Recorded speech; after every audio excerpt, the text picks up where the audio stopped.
Pejgamberi sa është shëmbëltyra për të gjitha çështjet që neve na preokupojnë. Është shëmbëltyra e pakontestueshme e të gjitha atyre mësimeve, edukatave, moraleve dhe gjithashtu domethënë aty në majave të arritshmërisë, qoftë individuale, qoftë shoqërore, në të cilën njerëzimi ka nevojë që të kthehet çdo detale të jetës së tij. Ne kur po flasim për kontekstin kohor dhe lidhshmërinë e ngjarjeve, edhe mësimet të cilat duhet t'i bartim, padyshim se neve na nevojitet sot shumë që ta kthejmë shikimin ton dhe të shohim ne me gjithë arritjet tona të cilat i kemi në fushat të caktuara. A do të thotë a priori se ne kemi arrit ta mbushim njeriu dhe ta plotësojmë njeriu në tërë ato të cilën ai e don e kërkon. Përgjigjja është jo. Domthonë sepse ne kemi mbush njeriu nga disa aspekte, por e kemi lënë zbraz nga disa aspekte tjera. Andaj nëse kthehemi dhe e shohim se fokusi kryesor i pejgamberit alayhisalam dhe i të gjithë pejgamberëve ka qenë njeriu. Dhe kjo është shumë më e rëndësishme. Kjo është shumë më e rëndësishme.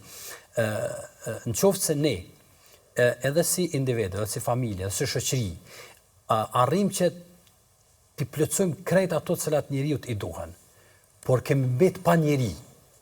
Kemi mbet pa njeriu. Atë çfarë na duhen të gjitha ato të arritura?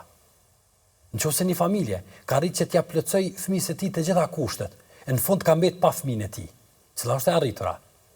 Nëse një familje ka arritur që t'i plotësoj të gjitha kushtet, të ketë pasuri, të ketë shtëpi, të ketë punësim, të ketë para, të ketë lloks, të ketë vetura, të ketë të gjitha i ka.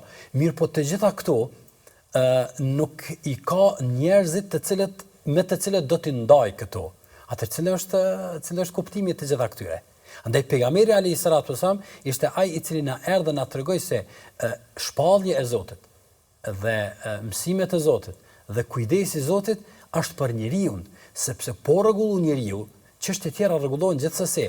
Mirë, po mbet njeriu, pra njerëzimi pa njeriu. Kur po them pa njeriu, nuk po flasim në aspektin fizik dhe të qenies së tij prezente, por po flasim pa atë humanën, njerëzoren, socialen, ato që njeriu duhet ta ketë rolin e tij brenda shoqërisë, sigurisht se ne kemi mbet mangu dhe nuk e kemi plotësuar ato për cilën Zoti na ka sjellë në këtë dynjë e që na ka sjellë me këmbës dhe rregullues dhe ndërtues të kësaj bote. Andaj kur flasim për pejgamberin alayhis, duhet ta kuptojmë domthonë pashmangshëm se ai ishte shembulli i të gjitha sferave të jetës që njeriu i duhen e sidomos në çështjen të cilën ti po e përmendim dhe problematikën të cilën po mundohem që ta shohim në ndritën e këtyre mësimeve. Dhe pejgamberi ishte shembull i pakontestueshëm i të qenurit i ndjeshëm ndaj të tjerëve. Dhe kujdesi i tij ndaj të tjerëve i të kalon të gjitha përmasat, madje ndoshta edhe të imagjinare se ne mund ta imagjinojmë.